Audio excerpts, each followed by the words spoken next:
জানবেন ইসলাম কোনোদিন মিটে যায়নি। ইসলাম দাঁড়িয়ে আছে সংখ্যা লঘু নয়, সংখ্যা কি গুরু না, সংখ্যা লঘু মানে ছোট কম সংখ্যাতে ইসলাম জিন্দা হয়ে গেছে। জোরে বলুন না সুবহানাল্লাহ, একটু জোরে বলেন না সুবহানাল্লাহ। কম সংখ্যা সব জায়গায় 313 বদরের যুদ্ধ, এদিকে 1000 লস্কর, কিন্তু আমার আল্লাহ পাক দেখো যুদ্ধের জয়ী হয়ে গেছে 313 জনকে। জোরে বলুন না সুবহানাল্লাহ। দুনিয়ার বাসী আজকে ভারতবর্ষে আমরা কি সংখ্যা লঘু, তাই তো নাকি? আমরা কম সংখ্যায়, কিন্তু আমার আল্লাহ পাক সংখ্যা কম হতে পারে, কিন্তু আমার ভারতবর্ষের মুসলমানদেরকে আমার আল্লাহ জয়ী করে দিয়েছেন। একবার জোরে বলুন না সুবহানাল্লাহ। আর একটু জোরে বললেন না সুবহানাল্লাহ। কেন জানেন? অন্যান্য দেশে আজও পর্যন্ত অন্যান্য দেশ সুনামি হচ্ছে, ধ্বংস হয়ে যাচ্ছে, বরবাদ হয়ে যাচ্ছে, কিন্তু আজও পর্যন্ত ভারতবর্ষে এইরকম কোন নজির হয়নি, কোন দুর্ঘটনা ঘটেনি বড় কিছু। জানবেন কেন জানেন? একদিকে জমিনের নিচে হাজী আলী গার্ড দিয়েছে, অপর দিকে জমিনের উপরে আপনার আমার মুজাদ্দিদে জামান গার্ড দিয়েছেন। একবার জোরে বলুন না সুবহানাল্লাহ। এই জন্য আজও পর্যন্ত কোনো এইরকম দুর্ঘটনা ঘটেনি। সেই জন্য আমি আপনাদেরকে বলবো, দুনিয়ার জমিন যখন ছেড়ে চলে যেতেই হবে, তাহলে আপনাকে কি পথে পথিক হতে হবে? এক নম্বর হলো আল্লাহর ভয়টা অন্তরে তৈরি করুন। আপনি ভাবছেন কেউ দেখছে না, আপনি ভাবুন কেউ দেখেনি, কিন্তু কেউ এর মধ্যে আপনি আলাদা করে ভাববেন না আল্লাহকে। আল্লাহ বলছে কেউ যখন নয়, তখন আমি আল্লাহ তোর সঙ্গে আছি। একবার জোরে বলুন না সুবহানাল্লাহ। একটু জোরে বললেন না। মোবাইল আসিল কি দোলা লাগিল, পড়াশোনায় মন বসে না।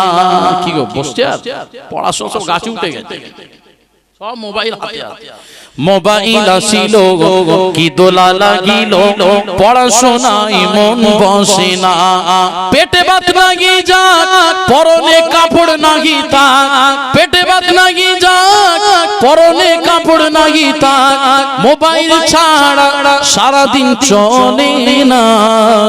নবী কামলিওয়ালা মিরাজে যায় খোদার হাবিব, নবী কামলিওয়ালা সেই খুশিতে পড়ুন সবাই দুরূদ সাল্লে আলা ইয়া রাসূলুল্লাহ ইয়া হাবিবাল্লাহ ইয়া রাসূলুল্লাহ ইয়া হাবিবাল্লাহ। জিবরাইল হুকুম পাইয়া, জিবরাইল হুকুম পাইয়া মক্কায় আসে দাওয়াত লইয়া। উম্মে খানির ঘরে পাইলে, উম্মে খানির ঘরে পাইলে নবী কামলিওয়ালা।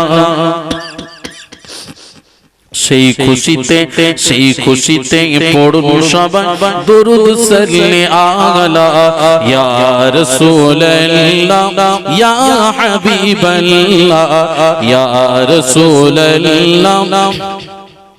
নূর নবীজি চাই দিদারে পেলেন খোদা তাআলা, নূর নবীজি চাই দিদারে পেলেন খোদা তাআলা। সেই খুশিতে পড়ুন সবাই দুরূদ সাল্লে আলা ইয়া রাসূলুল্লাহ ইয়া হাবিবাল্লাহ। সিদরাতুল মুনতাহায় গিয়া মক্কায় আসে দাওয়াত লইয়া। সিদরাতুল মুনতাহায় গিয়া জিবরাইল বলি ডাকিয়া, সামনে যেতে পারবো না গো, সামনে যেতে পারবো না গো, ও গো নূর আল্লাহ। সেই খুশিতে পড়ুন সবাই দুরূদ সাল্লে আলা ইয়া রাসূলুল্লাহ ইয়া হাবিবাল্লাহ ইয়া রাসূলুল্লাহ ইয়া হাবিবাল্লাহ। নবী আল্লাহর দিদার দেখিয়া, নবী আল্লাহর দিদার দেখিয়া নয়ন জলে বুক ভাসিয়া সকল উম্মতের দাও গো ক্ষমা হাবিবুল্লাহর ওসিলায় সকল উম্মতের দাও গো ক্ষমা হাবিবুল্লাহর ওসিলায় সেই খুশিতে পড়ো সবাই দরুদ সাল্লি আলা ইয়া রাসূলুল্লাহ ইয়া হাবিবাল্লাহ ইয়া রাসূলুল্লাহ ইয়া হাবিবাল্লাহ মিরাজ যাই খোদার হাবিব নবী কামলিওয়ালা সেই খুশিতে পড়ো সবাই দরুদ সাল্লি আলা মোবাইল আসিল কি দোলা লাগিল পড়াশোনায় মন বসে না কি গো তাই তো নেই মোবাইল এখন সব ভাইয়ের হাতে ছোট থেকে বড় থেকে বয়স্ক থেকে সব মোবাইল দেখছে মাথা গুঁজে দেখছে দূর থেকে মনে হবে যেন তসবিহ গুনছে নাকি রে বাবা বুঝতে পারছো দূর থেকে মনে হবে মাথাটা হ্যাট করে বাসে দেখছি মাথা হ্যাট ট্রেনে দেখতেছি মাথা হ্যাট প্লেনে দেখছি মাথা হ্যাট রাস্তায় যাচ্ছি মাথা হ্যাট টলিতে দেখছি মাথা হ্যাট বুঝতে পারছেন না টেকারে দেখছি মাথা হ্যাট টোটোতে দেখছি মাথা হ্যাট বাসে দেখছি মাথা সব মাথা কি করছিস রে বাবা তসবিহ গুনছিস নাকি মনে হচ্ছে তসবিহ গুনছে না খালি ঠেলা বুঝতে পারছো এই মোবাইল শেষ করে দিয়েছে এইজন্য বলছে মোবাইল আসিল কি দোলা লাগিল পড়াশোনায় মন বসে না পেটে ভাত লাগি যাক পরনে কাপড় নাহি থাক মোবাইল ছাড়া সারা দিন চলে না মোবাইল আসিল কি দোলা লাগিল পড়াশোনায় মন বসে না মোবাইলটা ভালো জিনিস আপনি মোবাইলটাকে আপনার কি করবেন সেটা আপনার ব্যাপার ইউজ আপনি কিভাবে করবেন একটা গ্লাসে কাঁচের গ্লাসে একদিকে পানি আছে আবার পানির মতন আরেকটা দেখতে আছে ওটা মদ আছে ওটা আপনাকে চুজ করতে হবে কোনটা আপনি খাবেন বুঝতে পারছেন না মোবাইলে সব ভালো আছে আবার খারাপও আছে এই কাঁচা মাটি দেখতে পাচ্ছেন না কাঁচা মাটি দিয়ে পুতুলও তৈরি হয় ঠাকুরও তৈরি হয় আবার কাঁচা মাটি দিয়ে কলসি তৈরি হয় বালতি তৈরি হয় সড়া তৈরি হয় কি গো হয় না দইয়ের ভাঁটটা তৈরি হয় আপনি মাটি কাঁচা মাটি আপনার হাতে কি করবেন ওটা আপনার ব্যাপার বুঝতে পারছেন ব্যবহার ওটা আপনার ব্যাপার আপনি কাঁচা মাটি দিয়ে ঠাকুর তৈরি করবেন না আপনি সরা তৈরি করবেন ওটা আপনার ব্যাপার মোবাইলটা আপনার হাতে এসেছে ঠিকই মোবাইলে ভালো জিনিসটাও আছে আপনি সূরা জানেন না কোরআন জানেন না আপনি কমসে কম মোবাইলে অ্যাপ ডাউনলোড করে কোরআনটা শিখুন হাদিস জানেন না কি নেবে বুখারী শরীফ মুসলিম শরীফ তিরমিজি শরীফ আবু দাউদ ইবনে মাজাহ সমস্ত হাদিসের কিতাবগুলো ভালো ভালো ইসলামিক আপনি পড়ুন এসব তো পড়বে না বাপ এসব ভালো লাগে না দুনিয়ায় জন্মে সব ভালো জিনিসের কদরটা কমে গেছে খারাপ জিনিসের কদর বেড়ে গেছে আজকের সমাজে এই বৃষ্টি বাদল হয়েছে এটা যদি নাচ গানের যদি হতো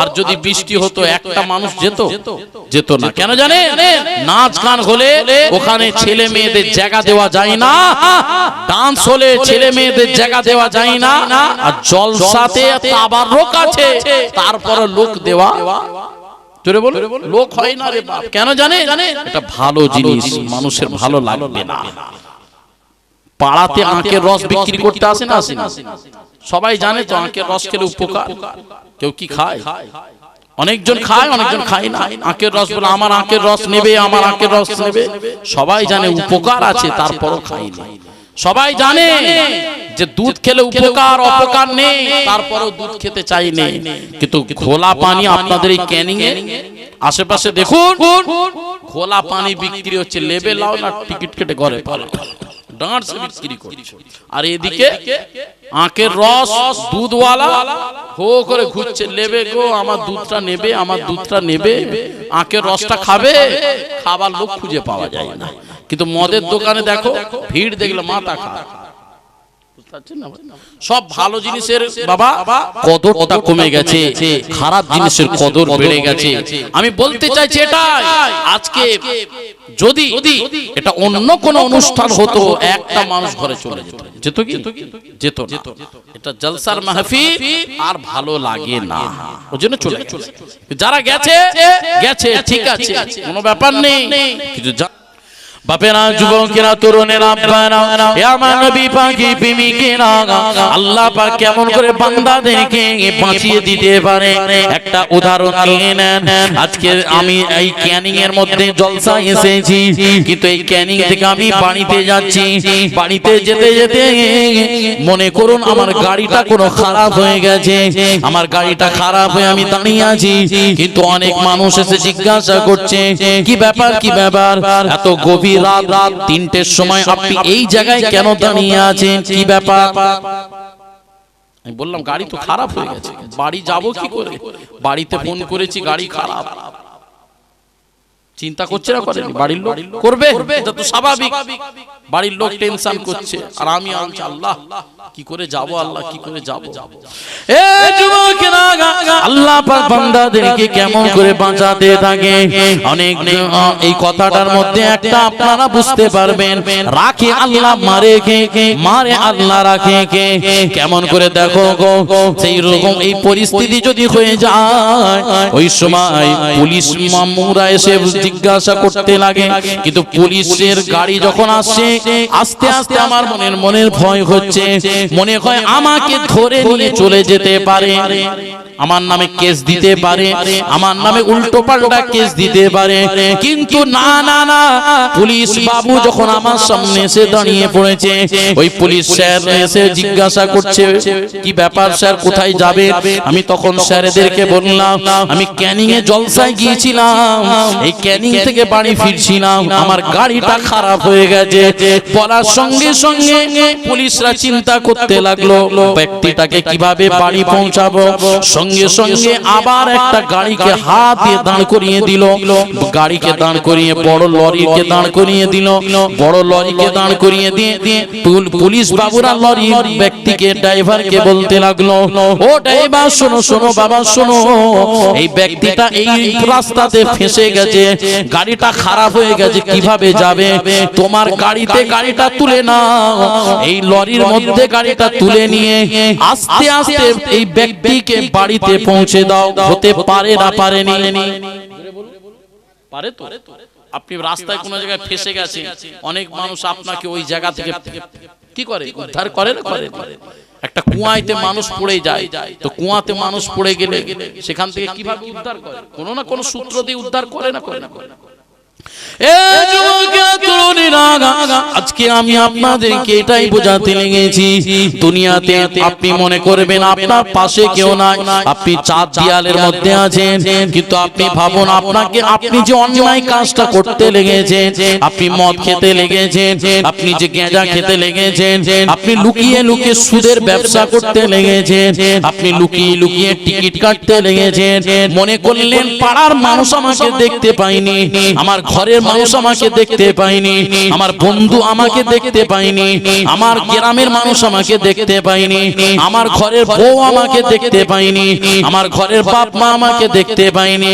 কিন্তু আল্লাহ বলেছে বান্দারে আমি তো দেখতে পাচ্ছি, বান্দা তুই কি কাজ করছিস, কি ভালো কি খারাপ, এই কাজটার দায়িত্ব আমি আল্লাহ পাক দিয়েছি।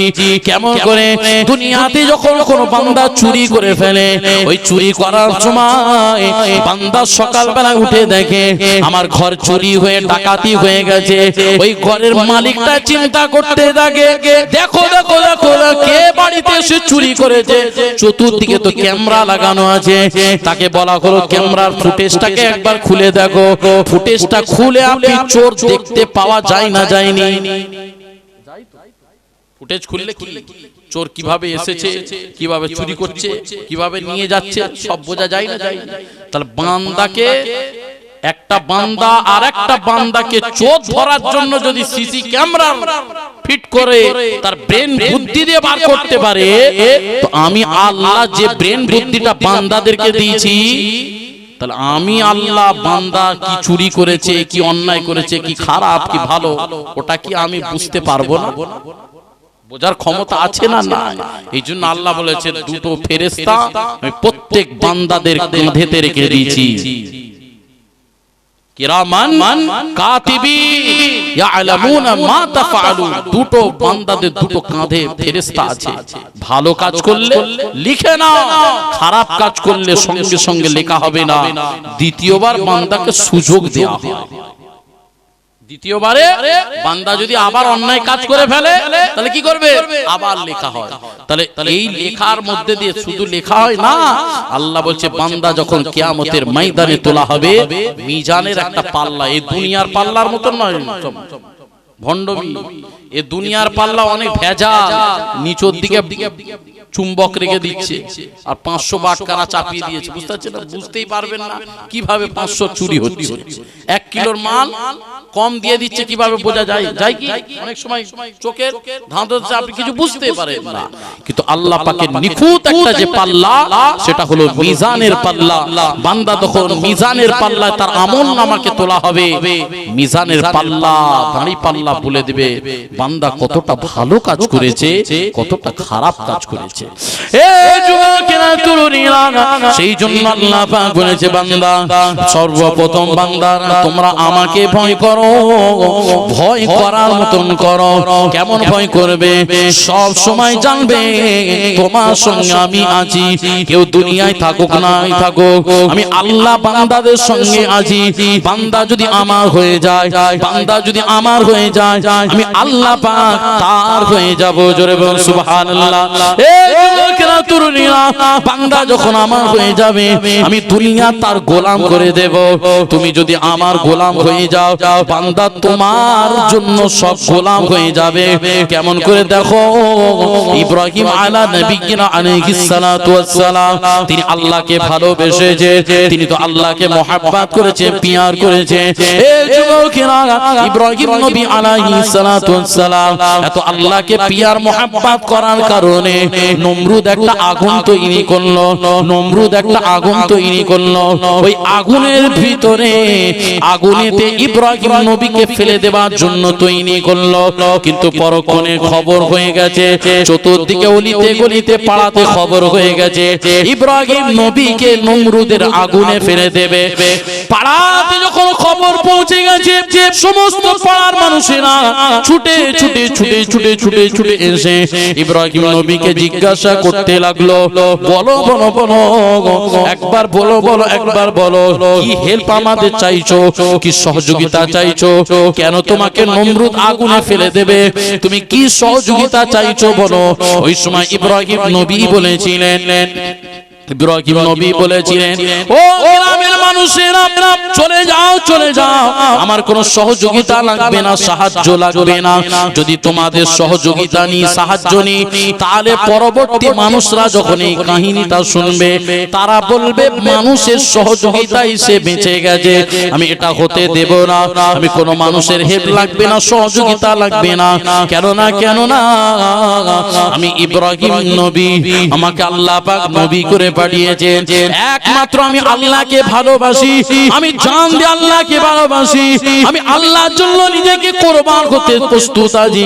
আমি তো অন্য কোনো মানুষকে আমি ভালোবাসিনি, আমি কোনো নেতাকে ভালোবাসিনি, আমি কোনো গাড়িকে ভালোবাসিনি, আমি কোনো টাকাকে ভালোবাসিনি, আমি কোনো অন্য ধর্মের মানুষদেরকে ভালোবাসিনি। আমি একমাত্র আমি জীবন দিয়ে আল্লাহকে ভালোবাসি। সে আল্লাহ যদি আমাকে চেষ্টা করে, আল্লাহ যদি আমাকে মেরে ফেলে, মেরে ফেলবে, আর আল্লাহ যদি আমাকে বাঁচাতে চাই, বাঁচিয়ে দেবে। পরক্ষণে ইব্রাহিম নবীকে নমরুদের আগুনে ফেলে দিল। ফেলে দেবার সঙ্গে সঙ্গে আমার আল্লাহ পাকের হুকুমে আগুনটা তপ করে নিভে গিয়েছিল। জোরে বল সুবহানাল্লাহ, আরো জোরে বল সুবহানাল্লাহ। কেন কেন আগুনটা নিভে গেল? আল্লাহ, আগুনের ক্ষমতা তার নিজস্ব কোনো নাই, আগুনের ক্ষমতা আমার আল্লাহ দিয়েছে। ওই সময় আগুনকে হুকুম দিলে, আগুন কাকে পোড়াবি রে পাগল, ও তো আমার বান্দা, ও তো আমার মাহবুব, ও তো আমাকে ভালোবাসে, ও তো আমাকে জীবন দিয়ে প্রাণে ভালোবাসে, আর তুই ওকে পুড়িয়ে দিবি না, আগুন পোড়াবি না। তো আগুন কি হয়ে গেল, তপ করে নিভে গেল। ইব্রাহিম নবীকে আগুন থেকে আমার আল্লাহ পরিত্রাণ দিয়ে দিল। একবার জোরে বলুন, একটা জোরে বলবেন না সুবহানাল্লাহ। তাহলে কি বোঝা গেল যে আল্লাহ কাউকে রাখলে রাখবে, কাউকে মারলে মারবে, কেউ কিছু করতে পারবেন না। সেজন্য আল্লাহকে ভালোবাসতে হবে, আল্লাহকে ভয় করার মতন করতে হবে। কথা ঠিক না ভুল? আল্লাহকে ভয়, এক নম্বর। দুই নম্বর, মৃত্যুকে বেশি বেশি করে স্মরণ করতে হবে যে মৃত্যু আপনাকে আমাকে সব সময় ডাকছে কবরের দিকে। পানি, নরমাল পানি যখন আপনি ফ্রিজে রাখেন, তো ফ্রিজে রাখার পরে ফ্রিজটা চালিয়ে দিলে কি হয়, পানি থেকে কথা বলে, পানিটা ফ্রিজে ঢুকিয়ে দিলে পানিটা কি হয়ে যাবে, বরফ হয়ে যায়। ওই বরফটাকে যদি আবার বাইরে রাখা হয়, আস্তে আস্তে আস্তে আস্তে কি হবে, গলে গলে গলে গলে পানি হয়ে যায়। আল্লাহ বলছে দুনিয়াবাসী, আমি এই ফ্রিজের পানি দিয়ে তোমাদেরকে বোঝাতে চেয়েছি কেমন, কিভাবে মায়ের গর্ভে যখন তুমি সন্তান ছিলে, যখন দুনিয়ায় এসেছো, একটা বড় কি হচ্ছে, আস্তে আস্তে আস্তে গলে যাচ্ছ। গলে কেমন যাচ্ছ, আল্লাহ একটা নির্ধারিত সময় দিয়েছে, প্রত্যেক মানুষের জন্য একটা নির্ধারিত সময় করেছে। কেউ বলতে পারবেন না যে আল্লাহ নির্ধারিত সময়ের থেকে আমি বেশি বাঁচব। এই দোকানে, পাড়ার দোকান নিলে 1 বছর দোকানের ভাড়া হলে ও 2 দিন 3 দিন 4 দিন 1 মাস আবার এক্সট্রা পাওয়া যায়, যায় না, যায়নি, ও রিকোয়েস্ট করলে। কিন্তু আল্লাহর কাছে রিকোয়েস্ট করলে পাবেন নাকি? না না, আল্লাহ নির্ধারিত, আইনামা ইউদরিকুমুল মাউতা ওয়ালাউ কুনতুম ফি বুরুজিম মুশাইয়াদা। ইয়া মা দুনিয়াবাসী, যেখানেই থাকো না কেন, যেই জায়গায় থাকো না কেন, আমি আল্লাহ কিন্তু একটা নির্দিষ্ট সময় করে পাঠিয়েছি। ওই নির্দিষ্ট সময়ের মধ্যে তোমাকে কাজ গুছিয়ে চলে আসতে হবে, নির্দিষ্ট সময়ের বাইরে চলে যেতে হবে না। তাহলে নির্দিষ্ট সময়ে আল্লাহ যে দুনিয়ায় পাঠিয়েছে, আপনার বয়স থেকে আস্তে আস্তে বয়সটা কি হচ্ছে, গলে যাচ্ছে। বরফ যেমন রাখলে গলে যায়, তেমন আপনার বয়সটা 40 বছর যদি থাকে, তাহলে 30 বছর যদি অতিক্রম হয়ে যায়, তাহলে মাত্র রইল কত, 10 বছর। ওই 10 বছর আপনার জীবন থেকে আবার আস্তে আস্তে 2026 এসে গেছে। কখন আবার 2040 হয়ে যাবে বুঝতেই পারবেন না, কখন আবার 2030 হয়ে যাবে বুঝতে পারবেন না। অনেক বয়স্ক মানুষরা যারা আছেন, আপনি একবার ভেবে দেখুন, সেই দিনেই মনে হয় 2001 সাল গেল, ওই সেই দিনে দেখলাম 2000 সাল, আর আজকে 2026, 25 বছর কেটে গেল, ভাবতেই পারবেন না। এইভাবে চলে যাবে, ভাবতে পারবে। জলসা হবে, আপনাদের জলসা 58 বছরের জলসা পদার্পণ করে গেল, ভাবতে পারছেন না জলসাটা এত বছর কেটে গেল। এইভাবে কেটে যাবে, আপনি কল্পনাও করতে পারবেন না। সেই জন্য আমি আপনাদেরকে বলি, সময় চলে যাবে, সময় কারোর জন্য বলুন রুকে থাকবে না। ঘড়ির কাঁটা যাব ও ঘুরতেই থাকবে, আপনার জন্য রুকবে না। আপনি দীঘায় যাবেন, দীঘার সমুদ্রের পাশে দাঁড়িয়ে বলবেন, এই জোয়ার এখন হচ্ছে, দাঁড়া না রে, দাঁড়া না, একটু পরে জোয়ারটা হবে, ও শুনবে, জোয়ার শুনবে।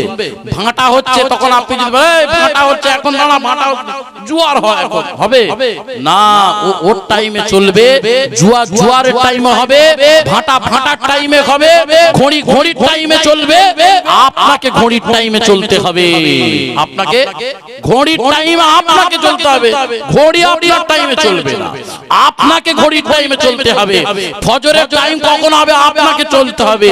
কালকে কখন সকাল 6টার সময় হবে, কি কাজ আছে, কোন গাড়ি আপনাকে ধরুন দিল্লি যাবে, 7টার সময় আপনার গাড়ি আছে, আপনাকে ওই 7টার সময় আপনার আগে অ্যাডভান্স বেরিয়ে গাড়িটাকে ধরতে হবে।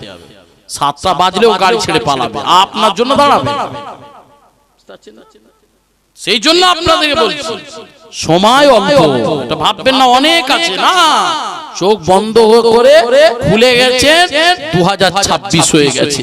ভাবলেন তো ওই তো কিছুদিন আগে আমার ছেলের বেটা দিলাম, বাচ্চা হয়ে গেল, আবার তারও বিয়ে দিয়ে দিলাম। এই সময় চলে যাবে। সময় খুব মূল্যবান জিনিস। সেই জন্য আমি আপনাদেরকে বলবো, মৃত্যুর কথাটা একটু স্মরণ করুন, তবেই তো আপনি বুঝবেন সময়ের মূল্যটা কতটা। না, সময় চলে যাবে, ওই হুল্লো তামাশা এদিক ওদিক করে কাজ কাম করতে করতে শেষ, সময় শেষ। শেষ হয়ে গেছে, বেকার, সব চলে যাবে বাবা। আল্লাহ আল্লাহ রসুলকে ভালো না বাসে যদি জিন্দেগি কাটিয়ে চলে যান, কি মুখ দেখাবেন আপনি? সময় তো চলে যাচ্ছে, সময়ের মধ্যে আল্লাহ আল্লাহ রসুলের সঙ্গে আঁকড়াটা লাগিয়ে দেয়। আঁকড়াটা যদি লাগাতে পারে, লাইট জ্বলছে, এর নিশ্চয়ই একটা মিল লাইন আছে, মিল লাইন থেকে তারটাকে জুড়ে দিয়েছে, তবে লাইট জ্বলছে। আপনার মিল লাইন, অন্তরের লাইন যদি জ্বালাতে চান, তো আল্লাহ আল্লাহ রাসূল নবীর আহলে বায়তের সঙ্গে সম্পর্কটা তারটাকে জুড়িয়ে দেন, অটোমেটিক আপনার অন্তরের বাল্ব জ্বলে যাবে। একবার জোরে বলুন না সুবহানাল্লাহ। তা 2 নম্বর কথা বললাম, কি 1 নম্বর কি বললাম একটু বলেন। গুনাহ থেকে বাঁচতে গেলে আমি 3-4টে পয়েন্ট বলছি। গুনাহ থেকে বাঁচতে গেলে 1 নম্বর হলো আল্লাহকে ভয় করতে হবে, 2 নম্বর গুনাহ থেকে বাঁচতে গেলে মৃত্যুর কথাটা স্মরণ করতে হবে, আর 3 নম্বর হলো গুনাহ থেকে বাঁচতে গেলে মন চাওয়া জিন্দেগি করা যাবে না। মন চাওয়া, জোরে বলুন, মন চাওয়া জিন্দেগি করা যাবে। মন চাইছে এখনি বসে বসে খৈনি বলবো, মন চাইছে পেরেক মারতে হবে। মন চাইছে এক্ষুনি যে সিগারেটটা ধরবো, মন চাইছে। মন খুব উসপিস করছে, আমি গাঁজা খাই, আমি গাঁজা খেলে তবে আমার মনটা ঠিক থাকবে। আমার মন চাইছে আমি প্রতিদিন মদ খাই, মন তো চাইছে। মন চাইলে তো হবে না, মন তো চাইছে আপনি লুঙ্গি খুলে মাথায় যে বসবেন, মন চাইলে হবে? মন চাইলে হবে কি? মন চাওয়া জিন্দেগি শরিয়ত বলেছে চলবে না, চলবে না। মন যেটা চাইবে ওটাকে পেরেক মারতে হবে, পেরেক, নফসটাকে কন্ট্রোল করতে হবে। আমাদের মন কি চায় না? অন্যান্য ছেলেরা, অন্যান্য যারা যুবক ছেলেরা, আমাদের বয়স কত? আমার এখন বয়স 36 বছর, এখন বয়স 36 চলছে। মন কি চায় না যে হো করে একটু মেলায় ঘুরি? এই যে যুবক ছেলেরা হো করে আপনাদের এত মেলা ঘুরছিল, মন চাই না? চাই না? ঈদের সময় হো হচ্ছে, হো করছে, মন চাইলেই কি হবে? না, মন চাইছে অন্যজন রোজা রাখছে, আবার মন চাইছে ও রোজাই রাখবে, কাঁটায় তুলে আগুন দিয়ে দিয়েছে। মন চাওয়া জিন্দেগি করা যাবে না। মন চাইছে দূর, এখন দাড়ি ফাড়ি রাখলে কি হবে? কে সব বলবে চাচা। যুবক ছেলে মনে করছে মন চাইছে দাড়ি রাখবো না, কিন্তু মন চাওয়া জিন্দেগি ছেড়ে রাসূল বলেছেন দুনিয়া ছেড়ে যখন যাবে এটাই সঙ্গে তোমার যাবে। একদিন তোমারি নাম মসজিদে হবে এলান।